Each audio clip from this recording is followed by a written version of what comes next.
Some of the early Christians are now called Gnostics, or the people who know. The Gnostics were mystics. That is to say, they were people that felt they could have some kind of direct access to God. The word Gnostic comes from the Greek word gnosis, which means knowledge. But this kind of knowledge is not everyday knowledge. It is not book learning. It is insight. It is intuition.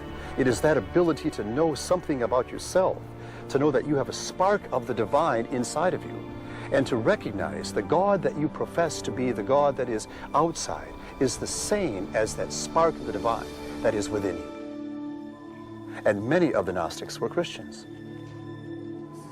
Gnostics are the people who wrote most of the texts known as the Nag Hammadi Library. Their stories about Christ are much more abstract and philosophical than those of the New Testament. One favorite was the Gospel of Thomas.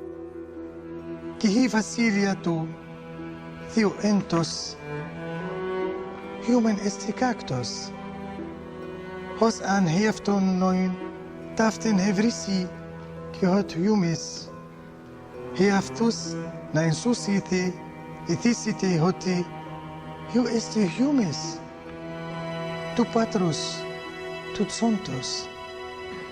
When some of us were in graduate school and we first got to know these other Gospels, like the Gospel of Thomas, we were told, well, these are Gnostic, these are heretical, these are weird and strange. We were told that Gnostics means, you know, people who are basically wrong. And this is sort of like in the 1940s and 50s in this country, you talk about the communists. And that's a way of dismissing them. So Gnostic is a term like that. They didn't call themselves that. They called themselves Christians. Early church fathers fought against the Gnostics. One of the difficulties that the Gnostics presented for people in the emerging Orthodox Church was the fact that Gnostics didn't need to have the advice and the control and the insight that came from the priests and the bishops.